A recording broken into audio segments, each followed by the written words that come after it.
as it is by His Divine Grace, A.C.Bhaktivedanta Swami Prabhupada. And tonight we're beginning chapter 7 of the Bhagavad Gita, which is entitled Knowledge of the Absolute. Now, the first 6 chapters of the Bhagavad Gita are said to discuss the concept of karma yoga. And then we have the last 6 chapters of the Bhagavad Gita, which is said to be focused on the concept of jnana yoga. And then these middle 6 chapters of the Bhagavad Gita are describing bhakti yoga. And as we know, bhakti yoga is the main focus for the Vaishnavas, the devotees of the Lord. It is their abhideya. Abhideya means the process by which one can contact and know God by bhakti. Bhaktyamam abhijanati yavanyas chasmi tatvataha. Krishna says in the 18th chapter of the Bhagavad Gita, only by bhakti am I to be known. So these middle 6 chapters are discussing bhakti yoga or devotional service to Krishna. So just like when something is very precious, when something is very valuable, you keep it protected. So it is described that because bhakti is the rahasya, which Krishna will mention in these 6 chapters, it is the secret of all knowledge. It is the most confidential part of knowledge, the science of devotional service. It is protected on either side by karma and jnana. Karma, jnana, and bhakti are the 3 subject matters of the Vedas. The Vedas discuss these 3. And because bhakti is confidential, it is protected and hidden in the middle of the Bhagavad Gita. So Krishna begins the chapter by speaking about the science of bhakti, remembrance of him. In the last verse of chapter 47, of chapter 6, verse 47 of the Bhagavad Gita, Krishna speaks about the topmost yogi. And when he speaks about the topmost yogi, which is the devotee, the one who remembers him, which is the focus of every devotee, never forget Krishna, always remember him. That is the overarching principle or overarching teaching of the Bhagavad Gita. That is the overarching teaching of Vaishnava philosophy. Always remember Krishna, never forget him. Rupa Goswami explains this in the Bhakti Rasamrita Sindhu, the Nectar of Devotion. So bhakti is our ultimate focus because it leads to remembrance of Krishna, which is our goal. So Krishna speaks in the last verse of the 6th chapter about the devotee, and he explains the devotee always remembers him. Therefore, he's considered the topmost yogi. And when Krishna speaks about and remembers his devotee, becomes ecstatic. He becomes very blissful. This is God himself becoming very blissful and very moved by consciousness of his devotee, by remembering his devotee. So in this state of being absorbed in remembrance of devotee, Krishna becomes very ecstatic, and then he begins to speak the bhakti portion of the Bhagavad Gita. And he begins in other chapters leading up to this chapter. Arjuna will ask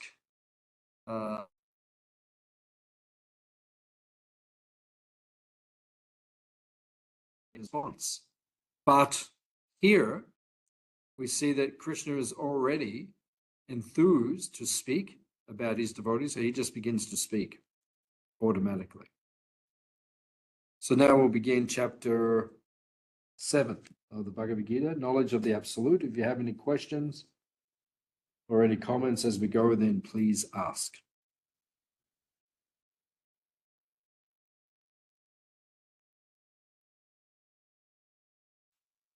The Supreme Personality of Godhead said, "Now hear, O son of Pritha, how by practicing yoga in full consciousness of me, with mind attached to me, you can know me in full, free from doubt."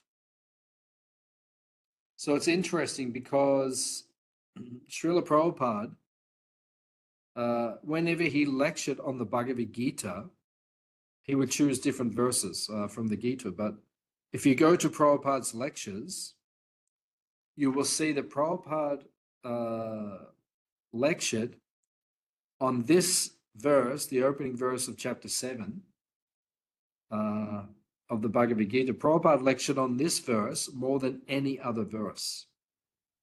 This was the most popular verse that Prabhupada would speak on. He lectured on this verse more than any other. And the second most popular verse was chapter 9, verse 1. So Prabhupada spoke mostly on, most of his lectures, it seems, were on this bhakti portion of the Bhagavad Gita. So in the purport, Srila Prabhupada says that in the seventh chapter of Bhagavad Gita,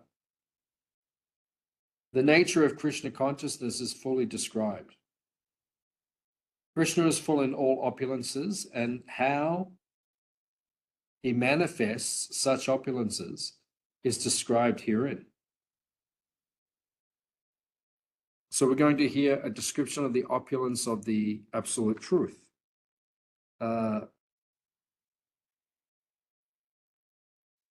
In this verse, Krishna says, with mind attached to me, the devotees' minds are attached to Krishna. Krishna uses the word asakti. Asakti means attachment. When you become attached, we are all attached to things in this world. Attachment is the nature of the soul. So it's natural for all of us to be attached. The problem is we're all attached to material things in this material world, and that's a problem. Because attachment to material things keeps us in the samsara chakra, or the repeated cycle of birth and death in this world. So we have to transfer our attachment, our innate attachment, from material things to Krishna. So we'll hear about Krishna's opulences in this chapter. This will allow us to be able to meditate on different opulences of Krishna, to meditate on Krishna in terms of his various opulences, so that we can remember him. Stimulations for our love for Krishna. Prabhupada then says,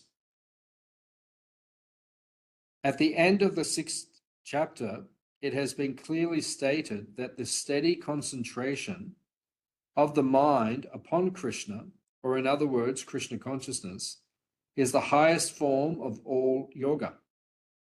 By concentrating one's mind upon Krishna, one is able to know the absolute truth completely, but not otherwise.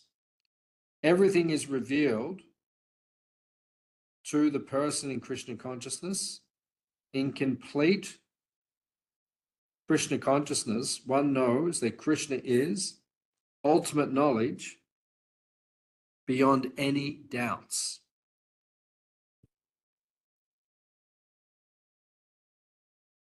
So it is being recommended by Krishna that we fix our mind upon him. This is the topmost yoga system. If we can learn to think of Krishna, if we can learn to remember Krishna, smaranam, right? This is the goal of Krishna consciousness, to think of Krishna or to always remember Krishna, to never forget him. This is the topmost yoga process. So Krishna is going to speak about this, to encourage us to always focus on him. Prabhupada then says in the purport,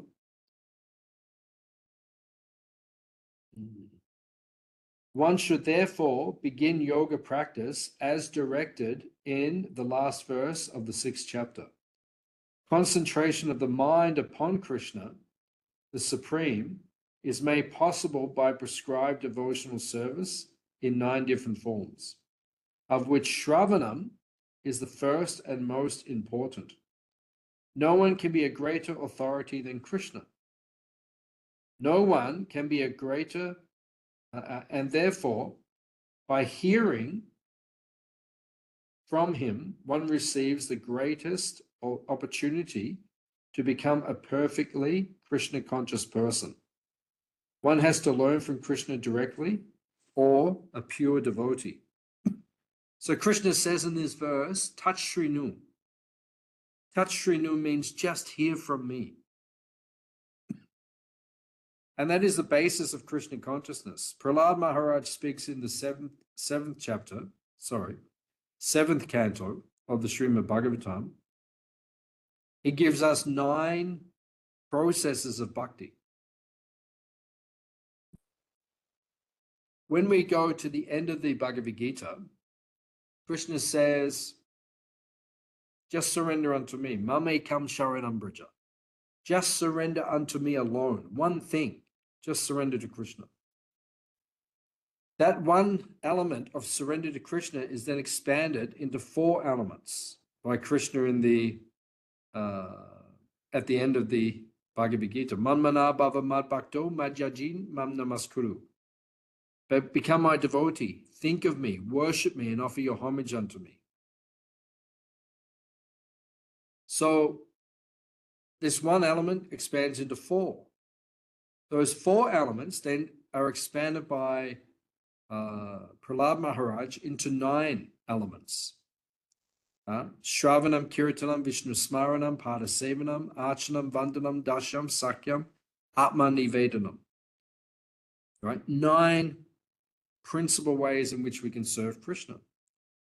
And then Rupa Goswami takes those 9 and expands them into 64 angas, which are then mentioned in the Nectar of Devotion, the Bhakti Rasamrita Sindhu in chapter 6.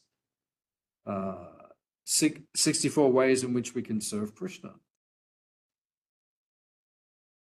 So when Prahlad Maharaj in the 7th canto, when he discusses the 9 elements of bhakti, he begins with Shravanam. Shravana means hearing. That is the first item of bhakti. And here in this verse, Krishna says, Tat Shrinu, just hear from me. And as Prabhupada says, we must hear from Krishna and or the pure devotee who represents Krishna. So that is the process of how we become perfect. Shravana, hearing, kirtana, chanting about Krishna, which is our main Yuga Dharma. It is the principal way in which we connect to Krishna in this age of Kali. Hearing, chanting, which then leads to Vishnu Smaranam, or remembrance of Krishna. So that is the process. We hear, we chant, and then we remember Krishna.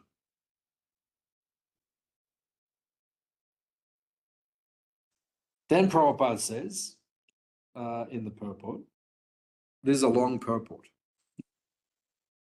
His Holiness Prahlad Nanda Swami, one of our sannyasi gurus within ISKCON, he has remembered this whole purport verbatim. He's remembered every word. He's committed the entire thing to memory. So Prabhupada then says, the process of understanding Krishna is described in the Srimad Bhagavatam, 1st canto, 2nd chapter. To hear about Krishna from Vedic literatures or to hear from him through Bhagavad Gita is itself righteous activity. For one who hears about Krishna, Lord Krishna, dwelling in the heart, purifies the devotee who constantly engages in hearing of him. In this way, a devotee naturally develops his dormant transcendental knowledge. As he hears more about Krishna, he becomes fixed in devotional service. By development of devotional service, one becomes freed from the modes of passion and ignorance, and thus lust and avarice are diminished. When these impurities are wiped away, the candidate remains steady in his position of pure goodness, becomes enlivened by devotional service, and understands the science of God perfectly. Thus, Bhakti Yoga severs the hard knot of material affection and enables one to come at once to the stage of asamshayam, samagaram, understanding of Krishna. So, Prabhupada is quoting the second chapter of the first canto of Srimad Bhagavatam, Divinity and Divine Service.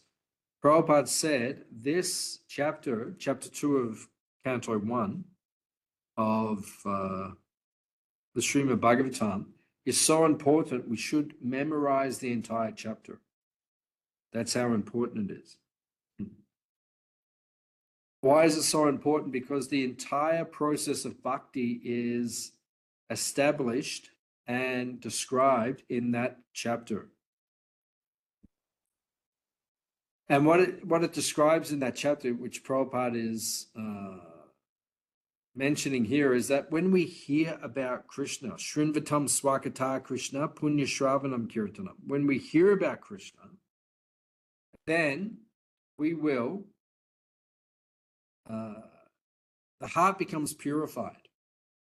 And Prabhupada explains in these verses, Shrinvatam Swakata Krishna and Nashta Prayesh Vabhadreshu, these important verses. Prabhupada explains that Krishna will help the sincere devotee to cleanse the unwanted material contamination from the heart. So when we begin to hear and chant and remember Krishna through the process of sadhana bhakti, then Krishna helps the devotee by entering his heart and cleansing away material contamination.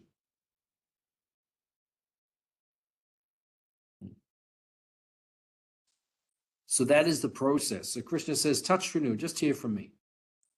And then you will develop attachment for me. You'll be able to remember me. Text number 2. I shall now declare unto you in full this knowledge, both phenomenal and numinous.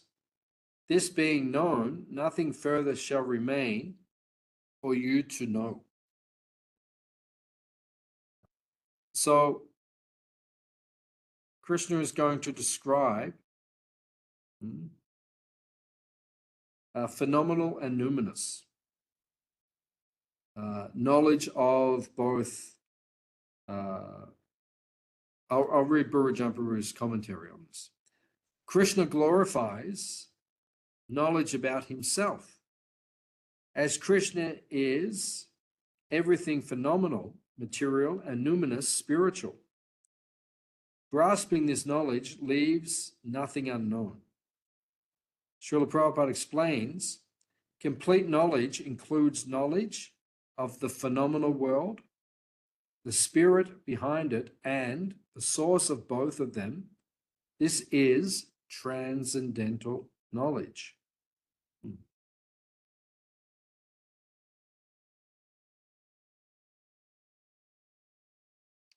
So this is how we understand Krishna. We understand Krishna by For example, when we study the Srimad Bhagavatam is like an elaboration of the philosophy given in the Bhagavad Gita. So whatever Krishna speaks in Bhagavad Gita, whatever philosophy is there, because Bhagavad Gita is the topmost philosophical treatise spoken by God Himself.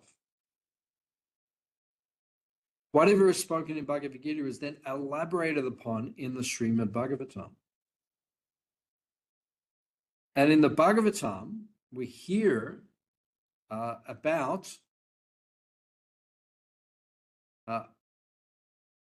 numinous and phenomenal knowledge. In other words, we hear about spiritual knowledge and knowledge of things pertaining to this world,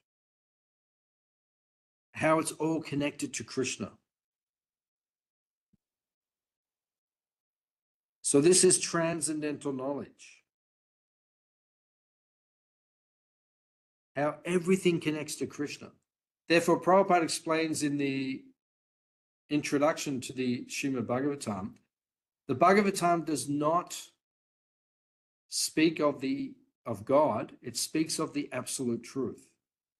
Because you can only understand God, you can only understand Krishna when you understand His connection to everything in His creation, both material and spiritual. That's the absolute truth. God and His creation. That's what the Bhagavatam speaks of. And the Gita is speaking about this.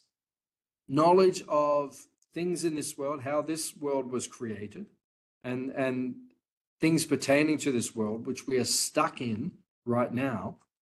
And also knowledge of the other world, the Paraprakriti, or the superior energy, the superior creation of God. So all of this is spoken of in the Bhagavad Gita.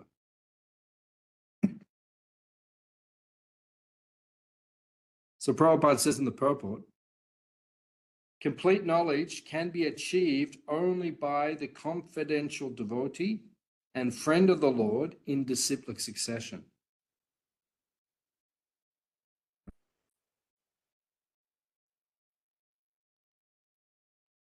The confidential devotee.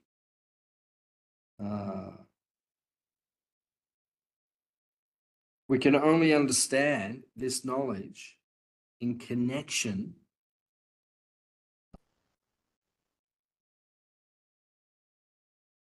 we can only understand all of this knowledge in the Bhagavad Gita when we develop a devotional attitude.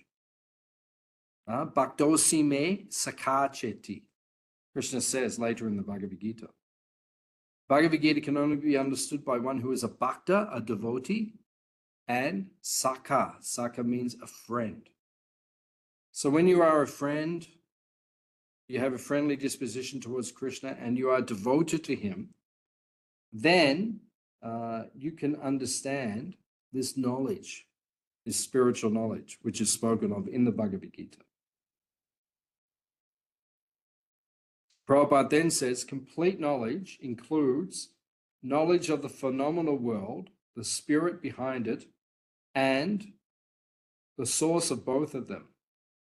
This is transcendental knowledge. When the cause of all causes becomes known, who is the only object for meditation in all types of yoga practice, then everything knowable becomes known and nothing remains unknown.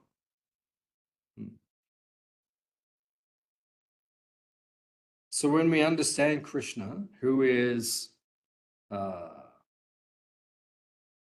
Anadya, Adya, Govinda, Savakarana Karana. Savakarana Karana means the cause of everything. When we understand Krishna is the cause of everything, spiritual and material. Aham savasya prabhavo mataha savam pravartate. I am the source of everything, spiritual and material. Krishna says, the wise who perfectly know this render service unto me.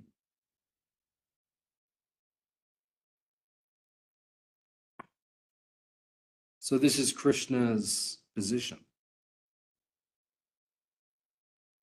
When we understand Krishna and his creation, we will understand everything as it is. Out of many thousands among men, one may endeavor for perfection. And of those who achieve perfection, hardly one knows me in truth.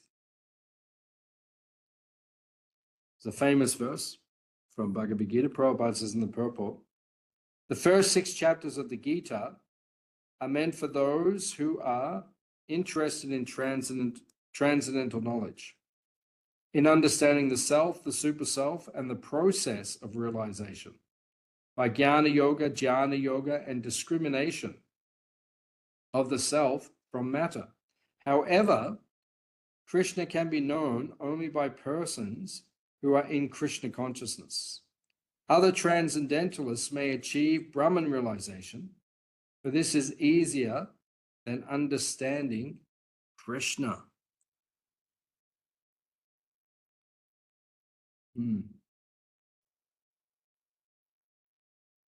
So, this middle portion of the Bhagavad Gita teaches us how to understand Krishna by the process of bhakti, which is the most efficient way to connect with God, to connect with Krishna.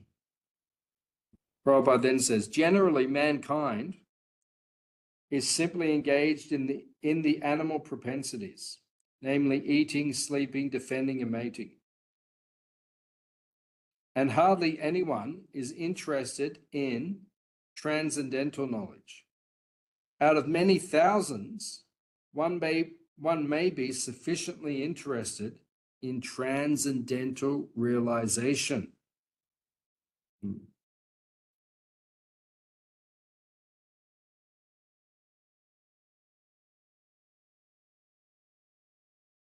So it is rare that someone becomes interested in bhakti, in devotional service. The living entities who are nityabada, which means we've been here, Prabhupada says, since time immemorial. The living entities in this material world, we came here to forget Krishna. So it is not surprising that more people are not taking interest in Krishna consciousness, because people came here to forget Krishna. Therefore, we need to associate with devotees who are interested in remembering Krishna. And by their association, that will help us to cultivate remembrance of Krishna. Then Prabhupada says, Krishna is the Supreme Personality of Godhead. It is very difficult for the non-devotees to know him. If the path of bhakti is so easy, as the non-devotees proclaim, then why do they take up the difficult path? Actually, the path of bhakti is not easy. In other words, it is easier to practice bhakti or devotional service than say the Ashtanga yoga path. It is easier, but it means you have to surrender to Krishna. And that doesn't sit well with the conditioned soul. Therefore, that's why more people are not doing it.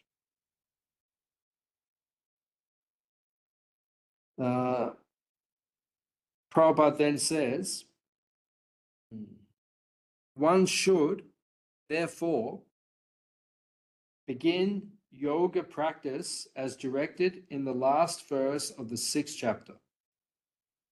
Concentration of the mind upon Krishna, the Supreme, is made possible by prescribed devotional service in 9 different forms, of which Shravanam is the first and most important. One has to learn from Krishna directly for a pure devotee to become a perfectly Krishna conscious person. No one can understand Krishna as he is by blunt material senses. Complete knowledge can be achieved only by the confidential devotee and friend of the Lord in disciplic succession.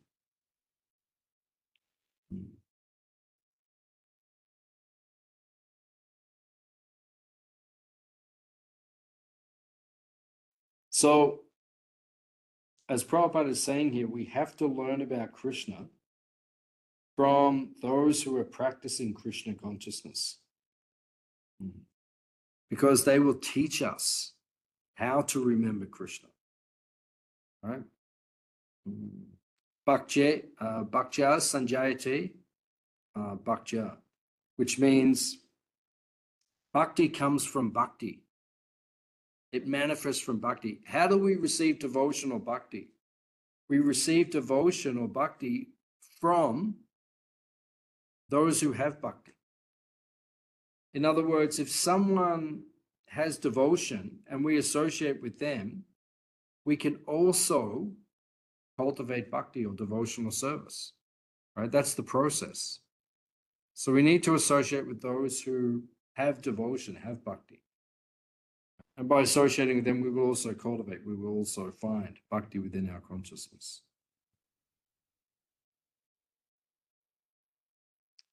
Text number 4.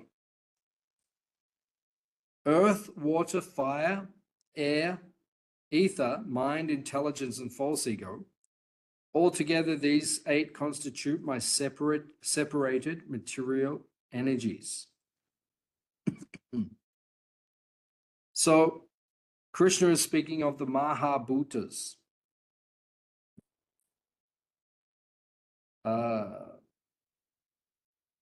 These are his material energies. This is separate from him. When he says, I will now give you knowledge of phenomenal and numinous. Phenomenal means that which we experience in the material world. He's now analyzing what the material world is constituted of. Because the Bhagavatam speaks about the Sat and the Asat, right? The material and the spiritual, the temporary and the eternal. Because we can't become detached from this world unless we understand the nature of this world. When we understand this material world is temporary and limited, as Krishna explains in the Bhagavad Gita, we can become detached from it.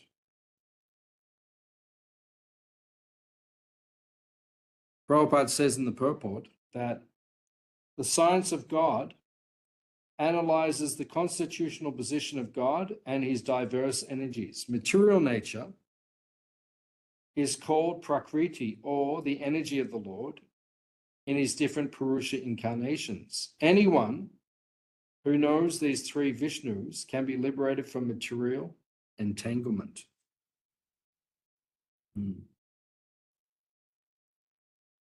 So when we understand Vishnu, we can become liberated from material entanglement, because Vishnu is the expansion of Krishna, who manifests this material creation. The 3 Vishnus, Mahavishnu, Garbhodakshay Vishnu, and Kshirodakshay Vishnu. So when we understand the tattva surrounding those Vishnus, Vishnu tattva, we become liberated from this world. We understand this world is emanating from Vishnu, right? It is coming from God. And we see everything in relation to him. And that way we remember him. And that is Krishna consciousness. That's what leads us to go back to him. Prabhupada then says, the material world is a temporary manifestation of one of the energies of the Lord. All the activities of the material world are directed by those 3 Vishnus. Generally, one who does not know the science of God assumes that this material world is for the enjoyment of the jivas, and that the jivas are the purushas, the causes, controllers, and enjoyers of matter. This atheistic conclusion is false. Krishna is the original cause of the material manifestation.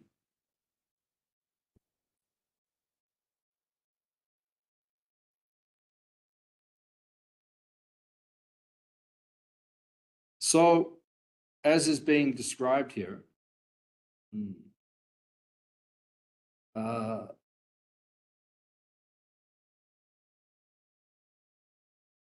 All of this material world is the energy of the Lord. And that's how we need to see this world. Nirbandha Krishna Sambandhe Yukta Vairagya Uchyate. It is Krishna's energy. It's meant to be used in Krishna's service. But the jivas in this world, they take on the mood of Purusha Bhav. Purusha Bhav means the consciousness or the mentality that I am the enjoyer. I am the enjoyer of this material creation. That's how the jivas or the living entities see this material world. It is meant for my enjoyment. That's the disease that everyone has in this material world. It's all meant for me to enjoy. So when we develop the consciousness that it is Krishna's energy and it is meant to be used in his service, then we become liberated. We become Jivan Mukta. So that is the consciousness we need to cultivate.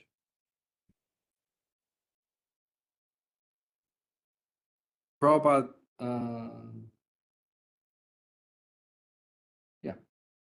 text number 5. Besides these, O mighty armed Arjuna, there is another superior energy of mind, which comprises the living entities who are exploiting the resources of this material inferior nature.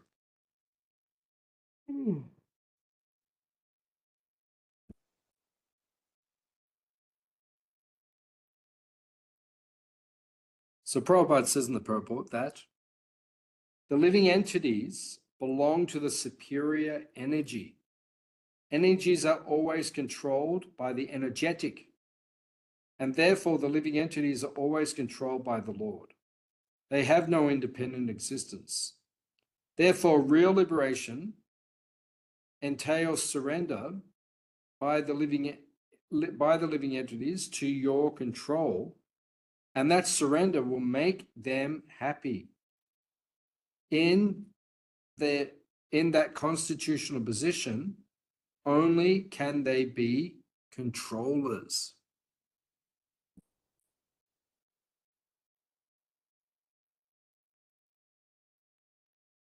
So it is being mentioned here, as Krishna says, there is another superior energy. He's talking about the jivas. The Bhagavad Gita has 5 principal subject matters. That's spoken of by Prabhupada in the introduction. There is Ishvara, the Lord himself. There is Jiva, who is being spoken of here, who is marginal to Tashta Shakti. He can be in the material world or in the spiritual world, according to his consciousness. Then there is Prakriti, right? Energy, the spiritual world, the material world. Kala, the time factor. Karma, which is the activities the jivas perform in this world. These are the 5 subject matters of the Bhagavad Gita. So, the jiva is the Lord's energy. We are created in the image of God. We are spiritual, just as Krishna is spiritual. But we are Anu, he is Vibhu. He is unlimitedly powerful. We are just Anu, which means very small. So we can only be happy when we are connected to Krishna. When we give up our position of trying to enjoy separately from him, of trying to be separate from Krishna. When we have this consciousness of being separate, then we cannot enjoy in this material world. We will suffer. So Prabhupada explains the living entities belong to the superior energy. Energies are always controlled by the energetic, and therefore the living entities are always controlled by the Lord. So we have to understand our constitutional position. We can only be happy when we are serving Krishna, not when we're trying to enjoy separately from him.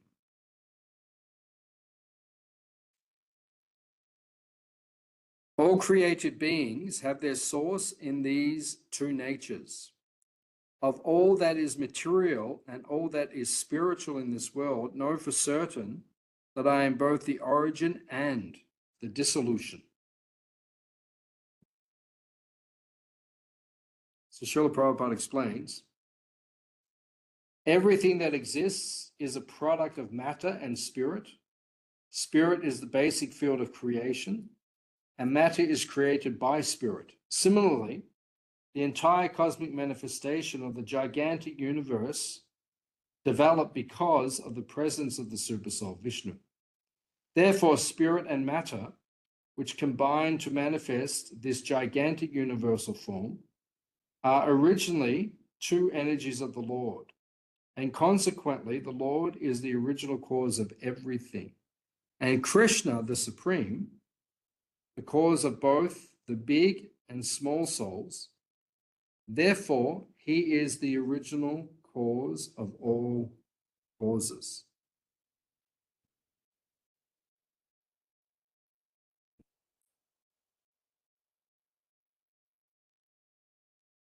So, as it is mentioned here, the material energy is dull and inert. But the material energy comes to life by the presence of spirit, the para-prakriti, or the superior energy, which is the jiva and the Lord himself. When the Lord himself activates this material world or enters this material world, it activates. Right? When the Lord glances and then his spiritual touch touches this material energy, then it activates. When the jiva, the soul, enters this material body, it activates. So spirit causes matter to become activated. Otherwise, it is dull and inert by nature. O conqueror of wealth, there is no truth superior to me. Everything rests upon me as pearls are strung on a thread.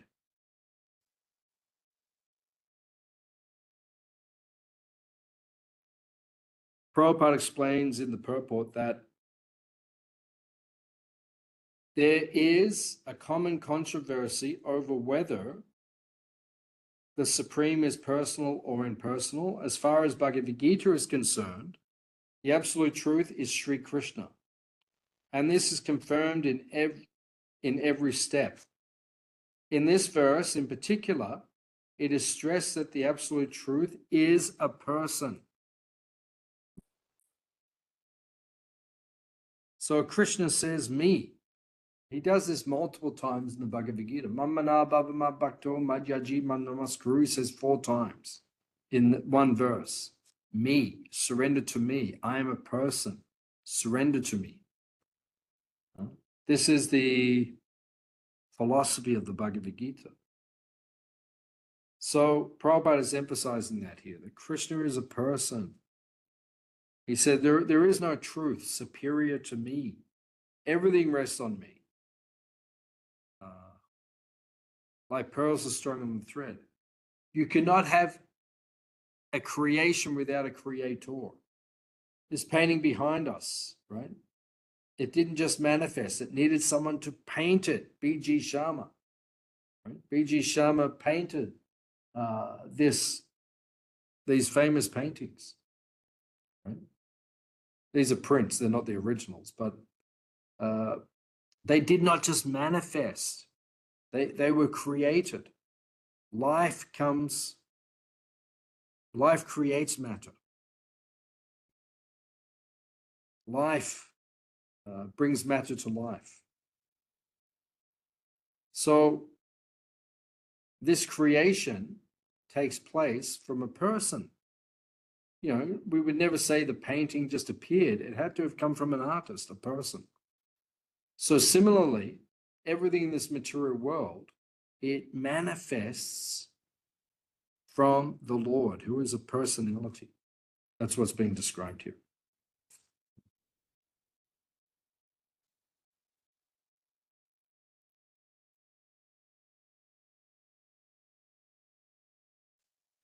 Text number 8. O son of Kunti, I am the taste in water, the light of the sun and the moon, the syllable Om in the Vedic mantras. I am the sound in ether and the ability in man.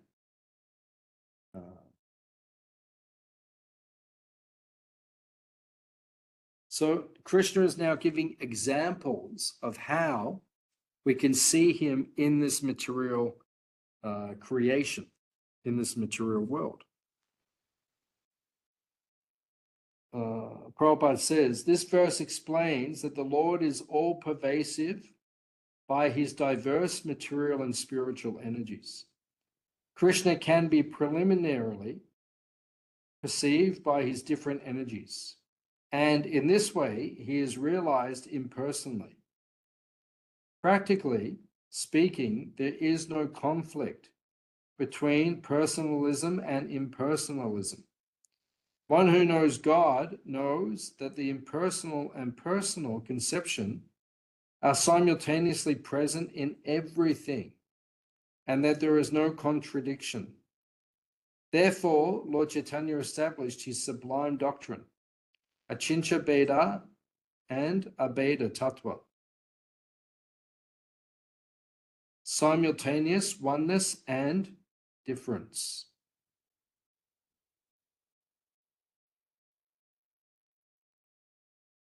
So, Krishna is everything, but he is separate from everything. That is Achincha Beda, Beda Tattva. That is the absolute truth. That is the perfect understanding of God and his creation. Krishna, everything is Krishna's energy, but he is separate from it. Right? That is Achincha Beda Beda Tattva. Simultaneously one with, but different from everything. That is the absolute truth. That is the supreme philosophy of the absolute truth. So Krishna says, I am the taste of water. So when we taste water, we can think this is Krishna. Even one time, one drunkard, he was drinking wine and Prabhupada saw him. Prabhupada said, and when he left, Prabhupada said, if he just thinks Krishna, the taste of this wine I'm drinking, that is Krishna, Prabhupada said, he is making advancement in Krishna consciousness. Not that we should drink wine or these things, but the point is there that a devotee has to learn to see Krishna in everything. Everything should remind him of Krishna. The light of the sun and the moon, the syllable Om. I am the sound in ether and the ability in man. So wherever we see any of these opulences, this is Krishna. This is knowledge of the absolute. I am the original fragrance of the earth, and I am the heat in fire. I am the life of all that lives, and I am the penances of all ascetics.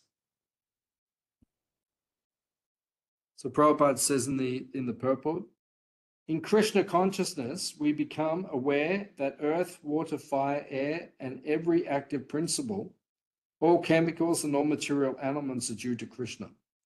The duration of the man's life is also due to Krishna. Therefore, by the grace of Krishna, man can prolong his life or diminish it.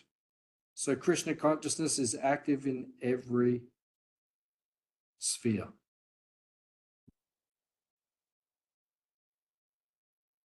So Krishna is the active principle.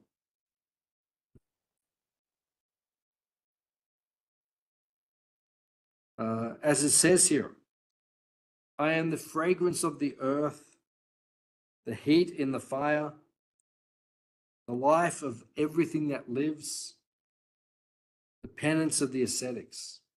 Wherever we see these opulences, we can remember Krishna. This is all coming from him. It is a spark of his splendor. O son of Pritha, know that I am the original seed of all existences, the intelligence of the intelligent, and the prowess of all powerful men.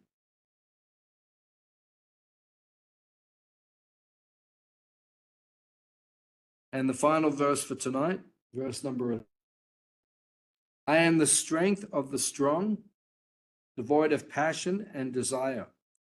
I am sex life, which is not contrary to religious principles, O Lord of the Bharatas, Arjuna.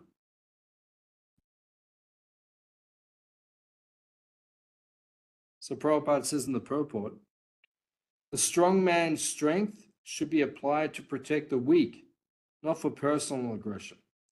Similarly, sex life, according to religious principles, dharma, should be for the propagation of children, not otherwise. The responsibility of parents is then to make their offspring Krishna conscious. So we'll stop there for tonight. Next week, we will have the exam starting at 7 o'clock. I'll send it to you next Wednesday evening. You'll have 2 hours, and your open book essays are due by next Wednesday also. Does anyone have any questions or any comments on what we have discussed?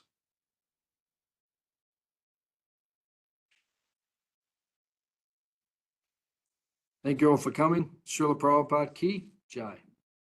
We'll see you soon. Hare Krishna. Hare Krishna. Thank you, Prabhu. Hari Bol. Hare Bol.